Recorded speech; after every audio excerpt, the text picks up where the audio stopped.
예, 주말에 증시 상황 정리해보는 시간 갖도록 하겠습니다. 우선 이제 미증시는 또 빠졌고요. 보시면 21선 아래로 좀 멀어지는 듯한 그런 느낌이 들죠. 그럼 S&P 500이 2.3% 주간 빠졌고, 다우도 빠졌고, 달러인덱스 좀 올라가고, 2년물 국채 금리는 1.9% 빠졌는데, 뭐 잠시 후에 보여드리겠습니다만, 이제 그동안에 10년물 금리가 올라가서 문제였잖아요. 그러니까 10년물 금리도 금요일에는 빠졌습니다. 그리고 이제 국채유가가 6주 연속 올라가는 점은 좀 부담되는 대목이고, 뭐 주요 종목들 대부분 빠졌습니다. 뭐 애플, JP모건, 마이크론 대부분 다 이제 하락을 했는데, 특히 이제 애플이 이번 주에 7%나 하락한 게 전체적으로 시장을 끌어내리는데 좀 역할을 했다, 이렇게 이제 봐야겠죠. 주말에 나왔던 지표 중에는 고용 지표에 관심이 좀 많이 갔는데 18만 명대, 그러니까 20만 명 이하로 내려갔습니다. 20만 명 밑으로 떨어지면서 이제 고용 시장이 좀 식고 있다, 그러니까 이런 어떤 분위기가 만들어지고 있고, 특히 이제 주목해봐야 되는 건 뭐냐면 계속 하향 수정되고 있어요.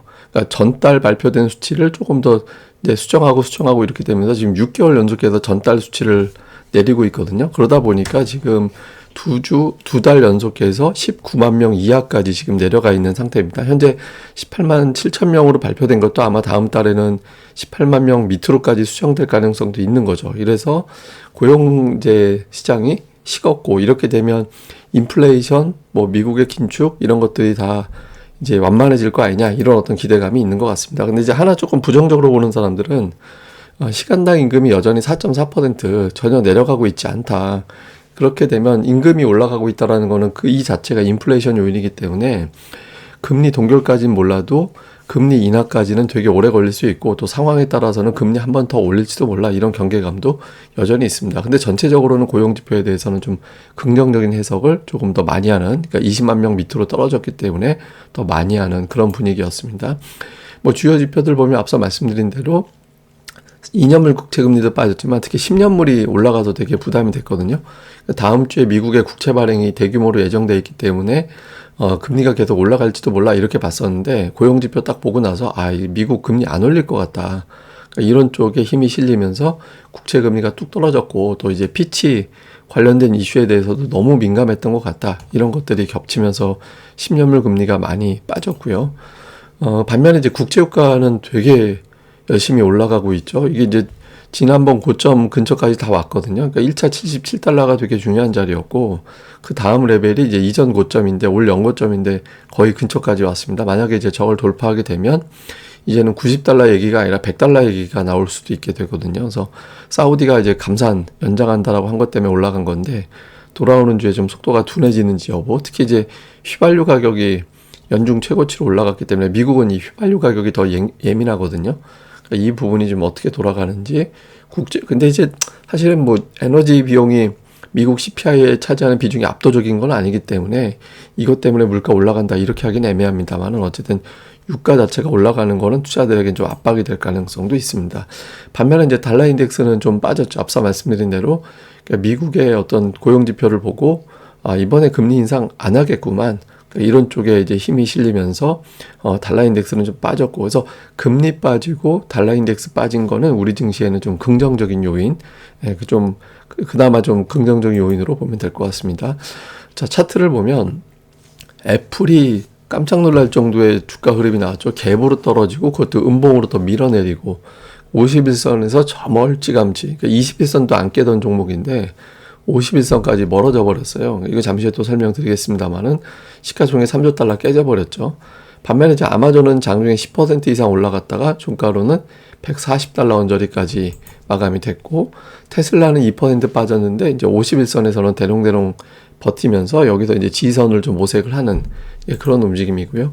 마이크론 테크놀로지는 올랐습니다. 그러니까 70달러 이상 밀고 올라갔다가 이제 지수 분위기가 좀 밀렸지, 지수 분위기 때문에 좀 빠지긴 했지만 결과적으로는 70달러 근처에서 버텨내고 있거든요. 그러니까 65달러가 굉장히 중요한 저항대인데 그 위로 올라가서 좀 버티고 있는 점, 역시 이것도 이제 우리 증시에는 긍정적인 요인, 이렇게 볼 수 있습니다.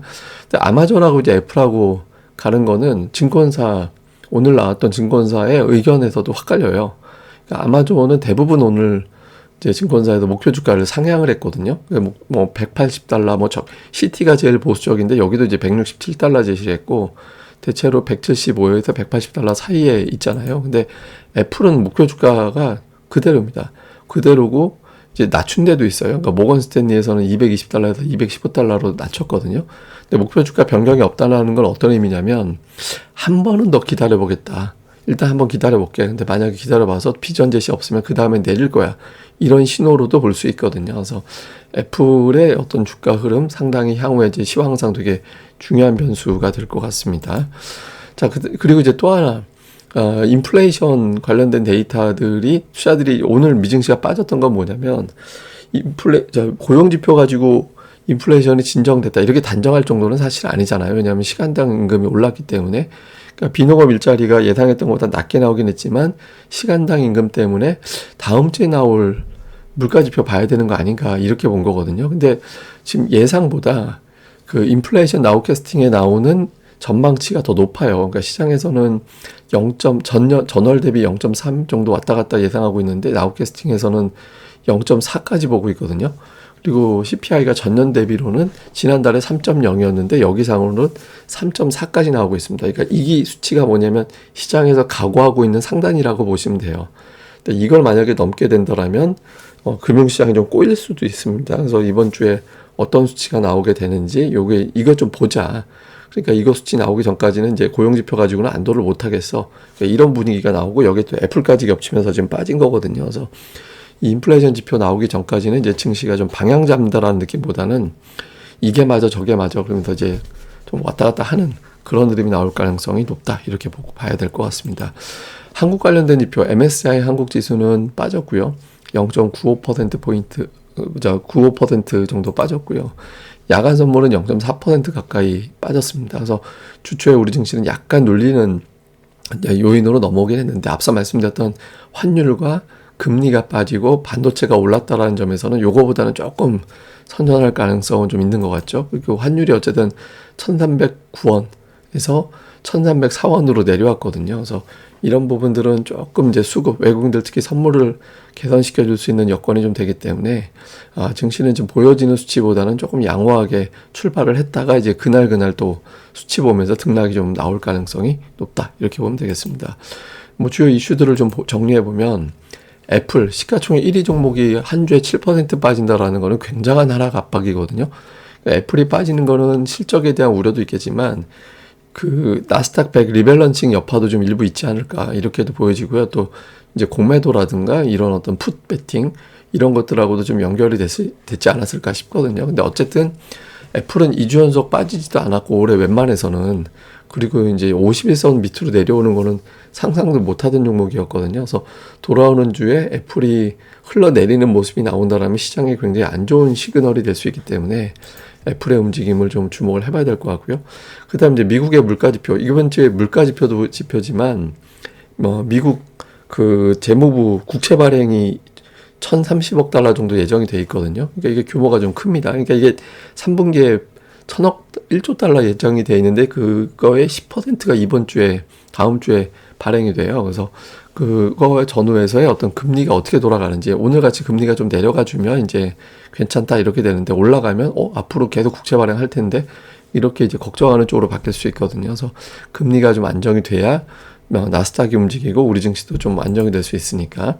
그 다음에 이제 미증시보다는 우리 증시는 좀 선전하고 있거든요. 주간으로 보면 한국 증시가 괜찮아요. 그러니까 난 이번 주 재미없는데라고 생각하시는 분들 계시겠지만 우리 증시는 나름대로 좀 선전하고 있거든요. 그래서 이런 분위기에서 반전을 위해서는 확실한 주도주가 나와줘야 되죠. 그러니까 제가 보기에는 2차 전지나 반도체, 그러니까 IT나 이런 쪽에서 좀 힘을 써줘야 지수 전체가 분위기가 이제 붐업될 수 있거든요. 근데 뭐 예를 들어서 자동차라든가 제약이나 이런 거는 지수 끌어올릴 수 있을 정도의 힘은 없기 때문에 그쪽에서의 어떤 주도권이 나오게 되는지 이 구도를 좀 봐야 될 것 같습니다. 그 다음에 이제 우리 증시의 요인이 긍정적인 건 금리와 달러 인덱스가 빠졌다라는 점, 그리고 반도체 주가가 올라갔다라는 점은 긍정적인데 애플하고 테슬라가 빠진 거는 애플이 저러면 삼성전자는 어떻게 폰을 팔아? 더 안 좋는 거 아닌가? 다음에 테슬라 빠졌네? 그럼 2차 전지는 어떻게 하지? 뭐 이런 것들에 대한 고민이 또 생길 수 있잖아요. 이런 것들이 좀 충돌하기 때문에 우리 증시가 좀 편안하게 움직이기는 쉽진 않을 것 같습니다. 그래서 이번 주 어떤 흐름, 돌아오는 주의 어떤 흐름은 결과적으로는 외국인들 선물, 그 다음에 2차 전지와 특히 이제 삼성전자, SK 하이닉스의 어떤 움직임, 그러니까 이런 쪽에서 이제 좌우가 될 거로 보여집니다. 근데 일단 수급상으로는 만기일이 또 돌아오는 주에 있어서 조금 변수가 있긴 합니다만은 이제 외국인들 선물이 좀 풀릴 가능성은 있거든요. 그래서 그런 점에서 어떤 대형주들이 먼저 움직이는지를 좀 봐야 될 것 같습니다. 예, 그 다음에 이제 초전도체 이야기인데 어저께 서남에서 홈페이지에 저녁에 이제 공시를 하나 올렸잖아요. 공지를 올렸잖아요. 이제 보면 그 상온상압에서 초전도체 개발했다라고 얘기하는 연구기관하고 자기네들하고는 이제 상관이 없다. 교류가 없는, 전혀 연관성이 없다라고 얘기를 했는데, 다만 이제 이러면서 또 어떤 게 재밌었냐면 이 공지 안에 초전도라는 단어가 15개가 나와요. 이렇게 돼버리다 보니까 우리는 저 기관하고는 상관이 없어. 근데 우리 회사는 초전도체 회사야. 그러니까 이렇게 해버린 꼴이 돼버린 거예요.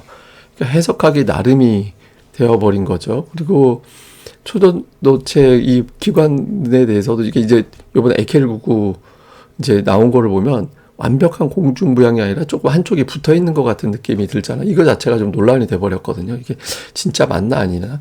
그래서 저도 이제 제가 이제 물리학과 출신이고 또 이제 저희 학교가 물리학과 순위가 좀 죄송한 말씀이지만 높아요.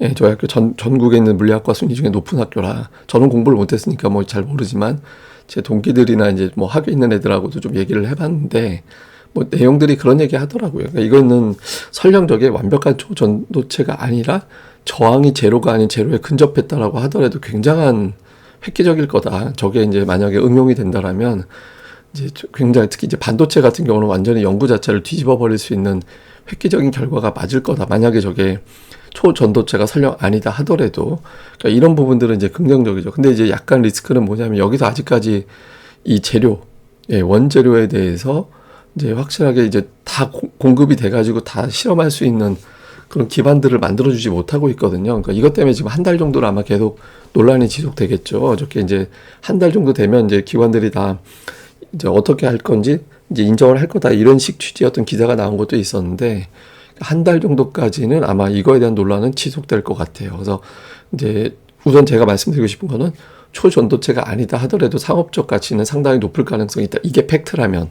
예, 그런데 그게 입증되는 과정은 굉장히 논란이 많을 거고 주가도 이거 관련주다, 이게 초전도체가 아니다, 기다 이런 것들에 따라서 변동성이 굉장히 클 수밖에 없습니다. 왜냐하면 숫자로 나오는 게 없을 때는 상상이 무한대로 확장이 되거든요. 그래서 지금 뭐 고점 대비 막 저점이 3만 원 같은 게 막 만 원대 후반까지 주가가 빠지고 막 변동성이 굉장히 커지고 있잖아요. 그래서 이런 변동성이 이번 주에도 이어질 수밖에 없는 그런 상황이 돼버렸어요. 그러니까 이게 그림도 그렇고 다음에 이 서남이라는 회사의 공지도 그렇고 전부 다 해석하기 나름으로 되어버려서 이제 학술적인 어떤 가치라든가 이런 것들을 완전히 벗어나 버린 상황이 생겼거든요. 그래서 어마어마한 변동성이 당분간 이어질 수밖에 없다. 이렇게 보시면 될 것 같습니다. 제가 이제 초전도체 가지고 이제 설명을 드릴 수는 있는데 뭐 제가 설명드려도 뭐 박사님들도 엇갈리는 걸 갖다 뭐 제가 함부로 설명드리는 것도 아닌 것 같아서 저는 이제 요 정도. 그리고 이제 저희 쪽에서 대학 동기들하고 얘기한 걸로는 저게 맞다면, 팩트라면 초전도가 아니더라도 상업적 가치는 상당할 것 같다. 그런데 저쪽에서 아직까지 확실하게 재료 공유를 안 하고 있어서 거기가 조금 의심쩍은 부분은 있는 것 같다. 그래서 아직까지는 장담 못하겠다. 뭐 이런 내용들로 좀 주고받고 한 건 있습니다. 제가 속 얘기는 다 못하겠어요. 예, 어쨌든 저는 또 다음에 기회가 될 때마다 초전도체 이야기는 제가 툭툭 좀 설명드리도록 하겠습니다. 예, 그럼 감사합니다. 저는 다음에 뵙겠습니다. 이 방송 구독하기, 좋아요 많이 부탁드립니다. 감사합니다.